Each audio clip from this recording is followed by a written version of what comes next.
Hello students. आज हम लोग जानेंगे सर्कल के बारे में। अब है क्या कि सर्कल से रिलेटेड आपको दो चैप्टर्स मिलेंगे। एक एरिया हो गया और दूसरा हो गया इसके टेंजेंट और कॉर्ड से रिलेटेड क्वेश्चंस। लेकिन उससे पहले हम लोग को जानना पड़ेगा सर्कल्स के जो बेसिक टर्म्स है, कॉर्ड्स, टेंजेंट्स, रेडियस, सर्कमफेरेंस, ये सारी चीज़ों को। सपोज ये सर्कल है।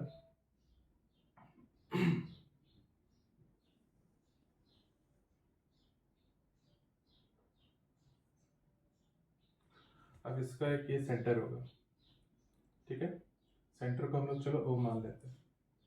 अब इसके साथ जो है सेंटर से इसके बाउंड्री को जो लाइन टच करती है उसको हम लोग उसको रेडियस कहते हैं। इसको हम लोग स्मॉल आर से या आर से डिनोट कर सकते हैं कोई।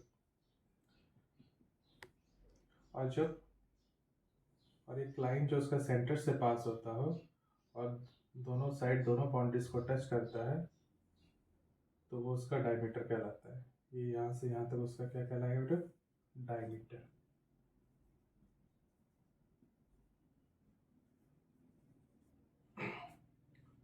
ये रेडियस और डायमीटर हो गया, कंफ्यूजन नहीं होना चाहिए।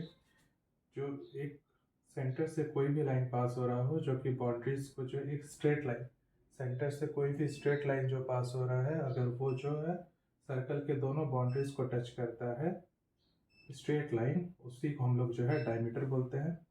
और सेंटर से बाउंड्री तक जो लाइन रहती है उसको हम लोग रेडियस कहते हैं। ये लेंथ है, सेंटर से लेकर बाउंड्री तक का लेंथ को रेडियस और दोनों पॉइंट तक का लेंथ को डायमीटर। इसको हम लोग सिंपल टर्म में ऐसे भी लिख सकते हैं कि डायमीटर जो है मेरा 2 × r, मतलब रेडियस के ट्वाइस होता है। तो इसी से हम लोग ये भी निकाल सकते हैं कि रेडियस मतलब क्या हुआ, वो डायमीटर के हाफ होगा।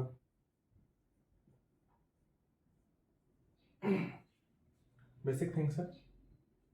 अब हम लोग जानते हैं कि इसका सर्कमफेरेंस के बारे में। तो ये आप जो बाउंड्री देख रहे हैं सर्कल का, ये सर्कल का जो बाउंड्री का जो लेंथ है इसी को हम लोग सर्कमफेरेंस ऑफ सर्कल कहते हैं।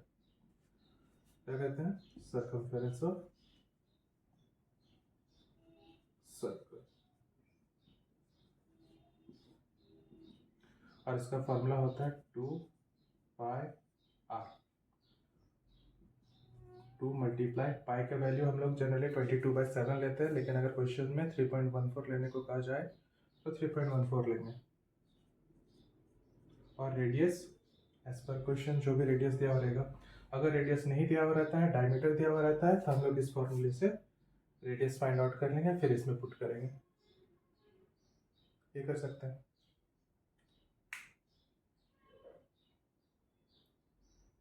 ये नोट डाउन कर लीजिए, उसके बाद फिर हम लोग नेक्स्ट आगे बढ़ेंगे फिर।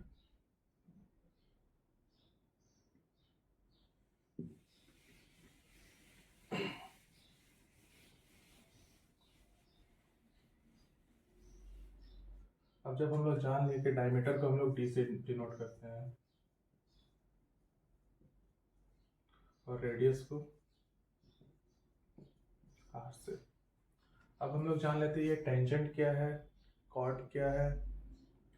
कोई भी लाइन, कोई भी स्ट्रेट लाइन अगर सर्कल को टच करके पार होता है किसी पॉइंट से, मान लीजिए पॉइंट पी है, तो ये जो लाइन पास हुआ है,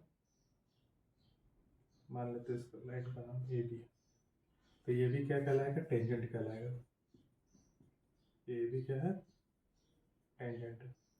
कोई भी लाइन अगर टेंजेंट, कोई भी लाइन अगर सर्कल को जो है टच करके पार होती है तो उसको हम लोग टेंजेंट कहते हैं, ठीक है।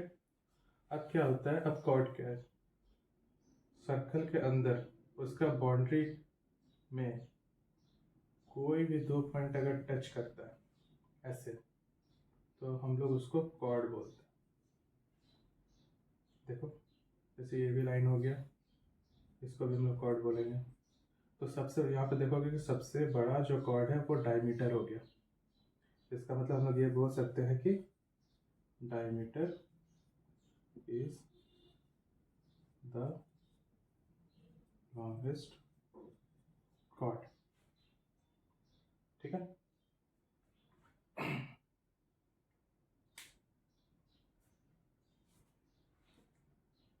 यहाँ तक क्लियर है? आगे बढ़ते हैं नेक्स्ट।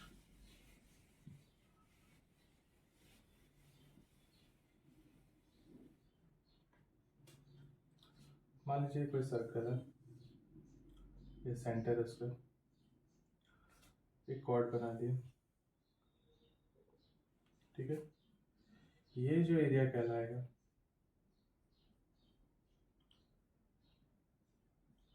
ये कहलाएगा माइनर सेगमेंट,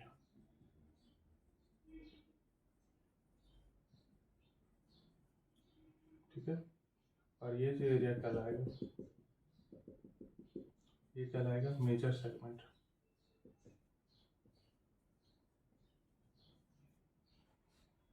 ठीक है। बहुत बार क्वेश्चन आता है कि माइनर सेगमेंट निकालिए, मेजर सेगमेंट निकालिए।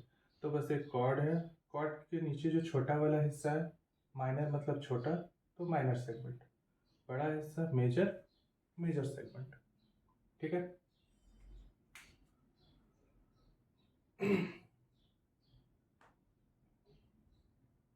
ये सब बेसिक चीज़ है।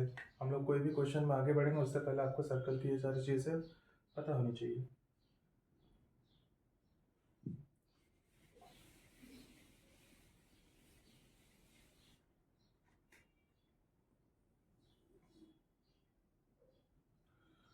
अब सर्कल में क्या है कि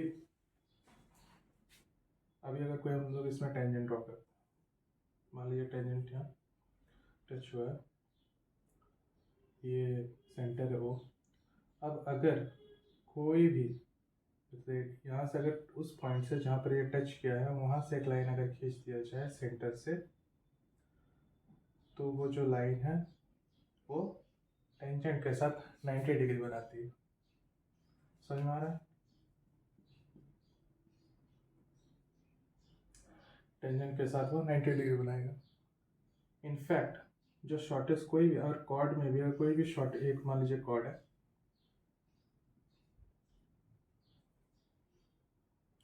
तो कॉर्ड सेंटर से कॉर्ड के लिए जो शॉर्टेस्ट डिस्टेंस होगा वो हमेशा कॉर्ड के परपेंडिकुलर होगा, तो वो यहाँ पर भी 90 डिग्री का फॉर्मेशन करेगा।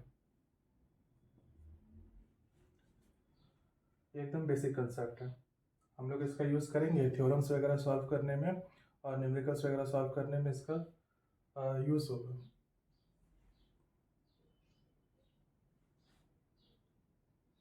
ठीक है।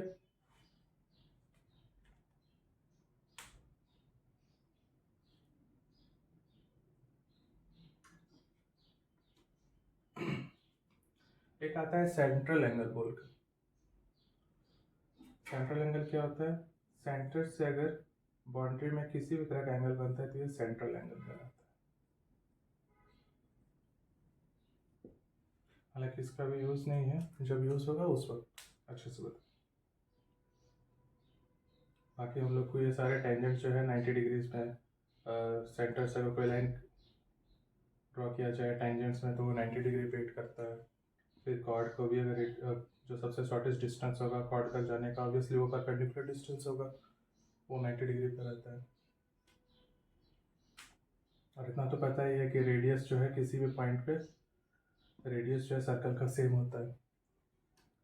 मतलब अगर ये जितना लेंथ है उतना ही इसका भी लेंथ होगा, उतना इसका ही लेंथ होगा, मतलब कि रेडियस जो है किसी भी पॉइंट पर सेम होगा तभी वो सर्कल कहलाएगा, अदरवाइज वो सर्कल नहीं है। ठीक है।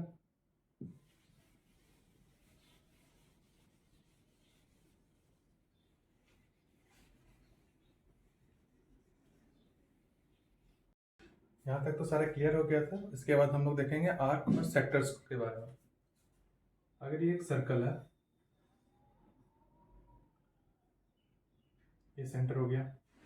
अब आर्क क्या है? ये जो आप सर्कमफेरेंस देख रहे हैं, ये सर्कमफेरेंस का किसी भी एक हिस्सा को हम लोग आर्क बोलेंगे। मान लीजिए इस पॉइंट से लेकर इस पॉइंट, ये वाला का बात करें अगर, ये, तो ये क्या है? ये जो लेंथ है सर्कमफेरेंस का उसको आर्क बोलते हैं। और इसका नाम देते हैं, इस पॉइंट को ए, इस पॉइंट को पी, इस पॉइंट को बी। तो ए पी बी का जो लेंथ है वो है आर्क। अब देखिए, अगर इसका बात करें, अब इसमें दो पार्ट आ जाता है। ये वाला पार्ट छोटा है तो माइनर आर्क, और ये वाला पार्ट बड़ा है तो मेजर आर्क। तो ये भी हो गया माइनर आर्क। और साथ में अगर हम लोग देखें, ये पोर्शन जो है काफी बड़ा है, तो ए क्यू बी जो हो गया वो मेजर आर्क। तो क्या समझे आर्क हम लोग, कि अगर हम लोग सर्कमफेरेंस को देखें तो सर्कमफेरेंस को अगर तो कोई भी पार्ट में, दो अनइक्वल पार्ट में डिवाइड करते, ये सर्कमफेरेंस इस बाउंड्री को अगर दो अनइक्वल पार्ट में डिवाइड करते, तो अगर छोटा वाला हिस्सा जो रहेगा, ये छोटा वाला जो लेंथ है वो माइनर आर्क कहलाएगा, और जो ये बड़ा वाला हिस्सा है वो मेजर आर्क कहलाएगा। अब आते हैं, ये तो हो गया आर्क के बारे में। आर्क के बारे में अब आता है सेक्टर क्या चीज। जब कोई आर्क, मान लीजिए यही आर्क और दो रेडियस एक बॉन्डेड फिगर बनाए, तो उस बॉन्डेड फिगर के अंदर का जो एरिया है वो सेक्टर कहलाता है। जब कोई आर्क और दो रेडियस के बीच का जो हिस्सा है पूरा, ये क्या है, सेक्टर है। ठीक है। अब ये दो रेडियस जो है किसी भी एंगल में हो सकता है, ये उसका एंगल है। अब ये छोटा है, ये आर्क और ये दो रेडियस मिलके ये पोर्शन को दिखा रहा है, तो वो सेक्टर हो गया। ये छोटा है इसीलिए माइनर सेक्टर, ये पूरा पोर्शन। और ये बड़ा है, नहीं, ये हो गया माइनर सेक्टर और ये हो गया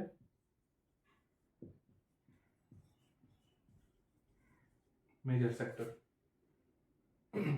इसका जो है वैल्यू निकालने का, मैग्नीट्यूड निकालने का जो फॉर्मूला है वो हम लोग एरिया वाले चैप्टर में पढ़ेंगे। यहाँ तक ही है सर्कल का, और इसके जो प्रॉपर्टीज है उसका इस्तेमाल हम लोग करेंगे क्वेश्चन सॉल्व करने में, थ्योरम सॉल्व करने में। तो इसका वीडियो जो है नेक्स्ट पार्ट में आएगा। Thank you. आई होप कि जो भी हम लोगों ने सर्कल को लेकर डिस्कशन किया वो आपको समझ में आ गया है। ये सारे टर्म्स जो है वो बहुत ज़्यादा, काफ़ी ज़्यादा इंपॉर्टेंट है, खास करके थ्योरम्स और न्यूमेरिकल्स को सॉल्व करने के लिए। तो नेक्स्ट क्लास में हम लोग थ्योरम्स पढ़ेंगे, और उसमें ये टर्म्स का बहुत यूज़ है। तो आप इसको वापस से एक बार वीडियो देख के समझ लीजिए, क्योंकि ये कंसेप्ट क्लियर होना काफ़ी ज़्यादा ज़रूरी है, खास करके जब हम लोग थ्योरम प्रूफ कर रहे हैं। और आप लोग भी अपने डाउट्स जो है कोई भी टॉपिक से रिलेटेड, कोई भी सब्जेक्ट का क्लास 10 तक में आप कमेंट कर दीजिएगा। मैं उस पर एक वीडियो बना के अपलोड कर दूंगा, जिससे कि आप लोग को हेल्प हो जाएगा। So when you have me, then no need of scrolling much in YouTube, right. तो आप लोग का ये टेंशन भी ख़त्म हो गया। और like, share, comment and subscribe ज़रूर कीजिएगा। Thank you.